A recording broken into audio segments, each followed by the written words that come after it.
ሰላም ጤና ይስጥልኝ እንደምናችሁ የእግር ኳስ ቤተሰቦች ይህ ፍርዶስ ፉትቦል ጆርናል ነው። ሁላችሁም ሰብስክራይብ በማድረግ ጀምሩ። ከዚህ በኋላ ብዙ የዩቲዩብ የእግር ኳስ መረጃዎችን ሰፋ ዘርዘር አድርገን ወደ እናንተ ነው የምንቆየው የምንዘልቀውም።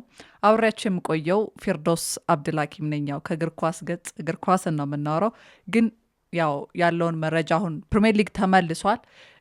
ተጠባቂ ጨዋታዎች አሉ። ከነሱ ጨዋታዎች በፊት ግን ሁላችሁም የምትጓጉለት ይሄ የኢንጁሪ ኒውስ አላ ከጉዳት መልስ የሚባለው ነገር አለና የአርሰናል የሊጉ መሪ አርሰናል ማለት ነው የነሱ ተጫዋቾችን በተመለከተ እነ ማርቲን ኦዲጋርድ ነገ በበርንማውዝ ጨዋታ እንደሚመለስ አሰልጣኝ ሚኬል አርቴታ ተናግሯል። እንዲሁም ደግሞ ካላፊዮሪ፣ ቡካዮ ሳካ፣ ቲምበር አሁን ላይ ያላቸው አፈጻጸም ከትላንት ዛሬ ተሻሽለዋል የሚል አንድምታቸውን ነው ሚኬል አርቴታ በዚህ አጋጣሚ የተናገሩት።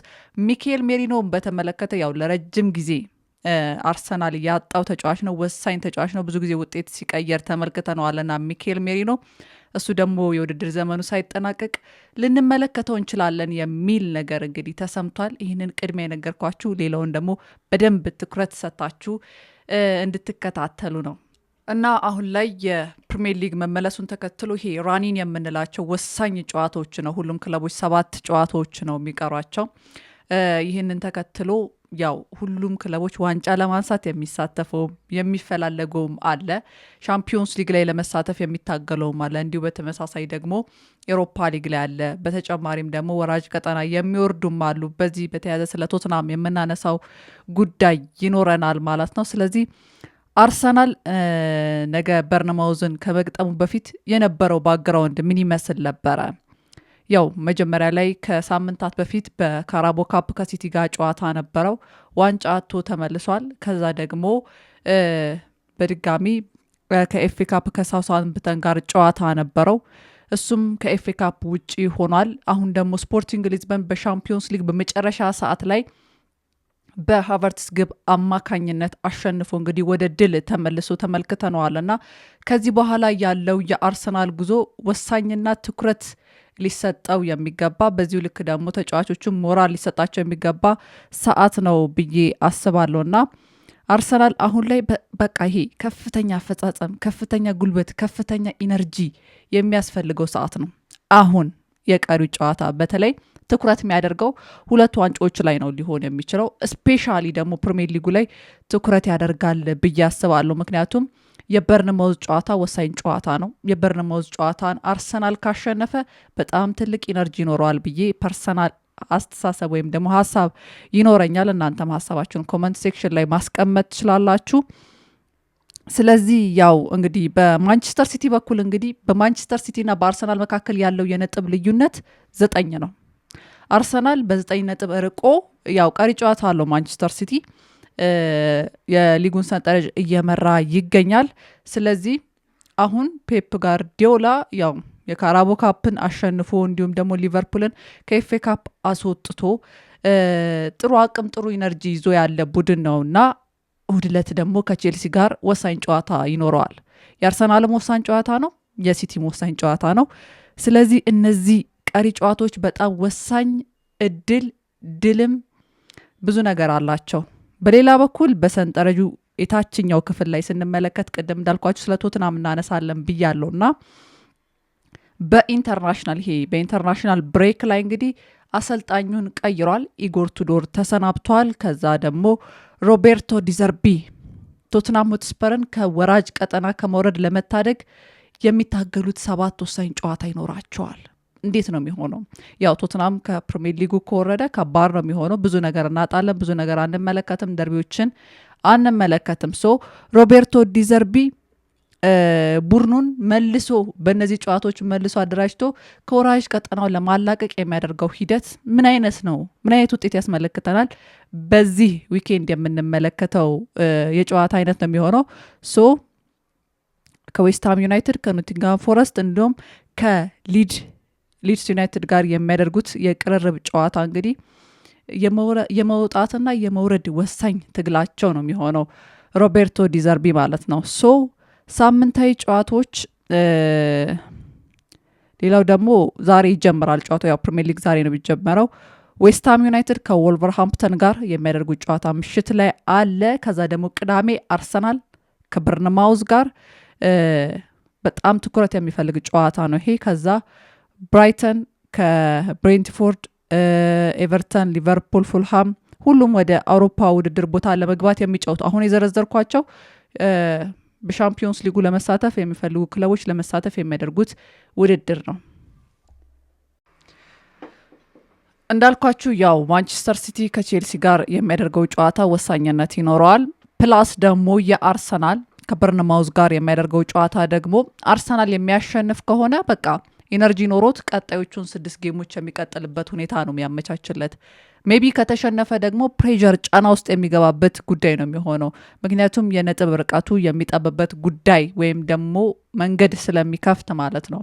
ያው ማንቸስተር ዩናይትድ እና ሊድስ ዩናይትድ ከዊኬንድ በኋላ ጨዋታ ይኖራቸዋል መደበኛው ፕሪሚየር ሊግ። ያው እንደዚህ አይነት ዳታዎችን ስንመለከት አሁን ለምሳሌ ኦፕታ ባወጣው መረጃ መሰረት ማለት ነው አርሰናል ከበርንማውዝ ጋር የሚያደርገው ጨዋታ ላይ ማለት ነው አርሰናል 72% የማሸነፍ እድል አለው ብሎ ቅድመ ግምቱን ሰጥቷል።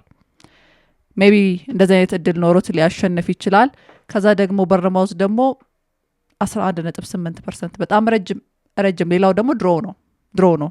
ለበርንማውዝ እንደውም ትንሽ ነጥብ ነው የሰጠው። ስለዚህ አርሰናል በፕሪሚየር ሊግ ውስጥ ያለፉትን 4 ጨዋታዎች በተከታታይ አሸንፈዋል። ስለዚህ በዚህ ወቅት ደግሞ አሁን አርቴታ ምንድን ነው የሚፈልገው? አሁን በርንማውዝን ካሸነፈ ተከታታይ 5ኛ ድሉ ነው የሚሆነው። ተከታታይ 5ኛ ድል ሲባል የማንቸስተር ዩናይትድ ነው ትዝ ያለኝ። ኤኒዌይስ ስለዚህ የዚህ ውድድር መጨረሻ መቃረቡን ተከትሎ ያው አርሰናል ሚኬል አርቴታ ደጋፊዎችንም ተጫዋቾችንም እያነሳሳ እየተመለከትን ነው። በተለያዩ ፕሬስ ሪሊዞች ላይ የደጋፊውን ድጋፍ እንደሚፈልጉ ተናግረዋል።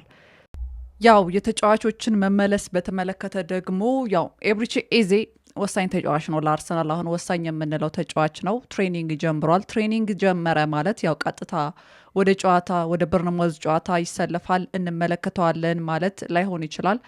ተጫዋቾች ከጉዳት ከልፍ ኢንጁሪ ነበር ያጋጠመው። ወደ ታችኛው እግሩ አካባቢ የሚያጋጥም ከ2 እስከ 3 ሳምንታት ነበር ከሜዳ የራቀውና ወሳኝ ቦታና ወሳኝ ተጫዋች የሚያስፈልግ ተጫዋች እንደሆነ በካራቦ ካፕ ፍጻሜ ጨዋታ ላይ አለመኖሩን ሁላችሁም ተመልክታችኋልና ኤብሪቼ ኤዜ አሁን በበርንማውዝ ጨዋታ ላይ ሜቢ ከቤንች ተነስቶ ሲጫወት ልንመለከተው እንችላለን። በሌላ በኩል ደግሞ የምናነሳው ሊቨርፑልን ነው።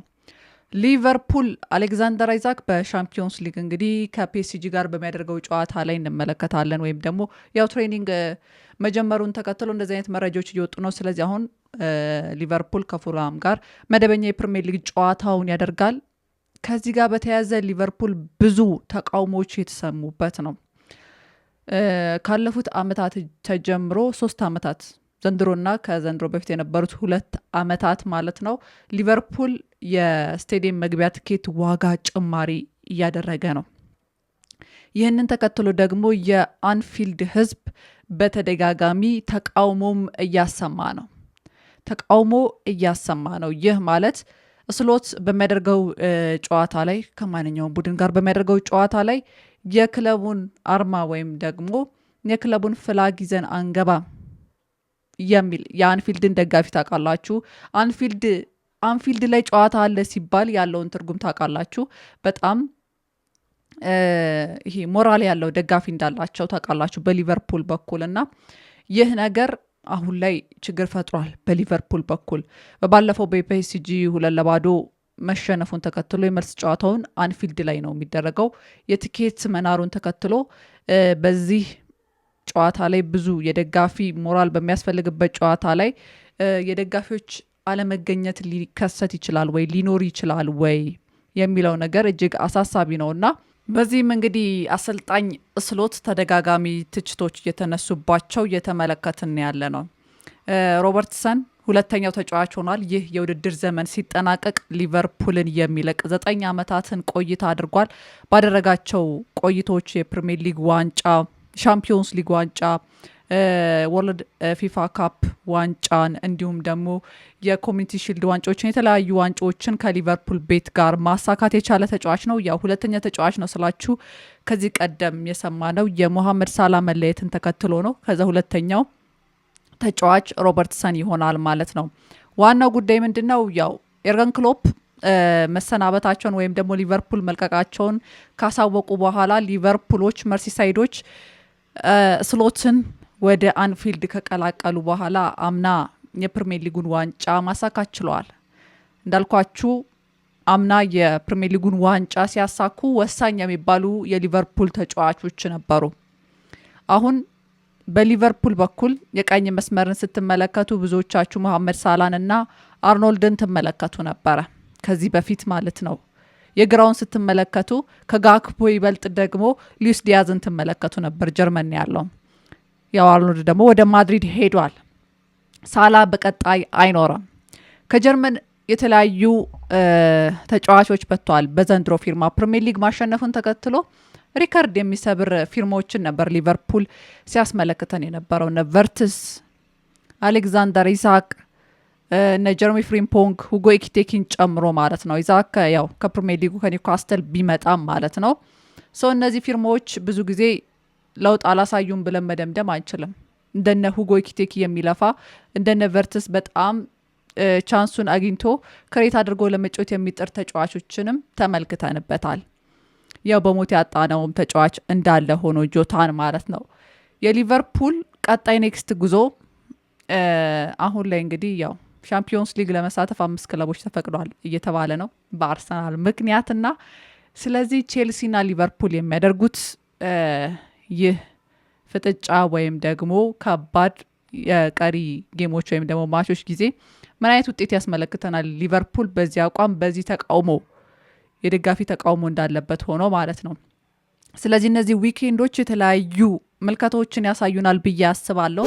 እናንተ ደግሞ ይህንን ዩቲዩብ አካውንት ምታበረቱን ሰብስክራይብ፣ ሼር በማድረግ ነው እና አብራችሁኝ ስለቆያችሁ እጅግ አድርጌ አመሰግናለሁ። መልካም ቀን ይሁንላችሁ።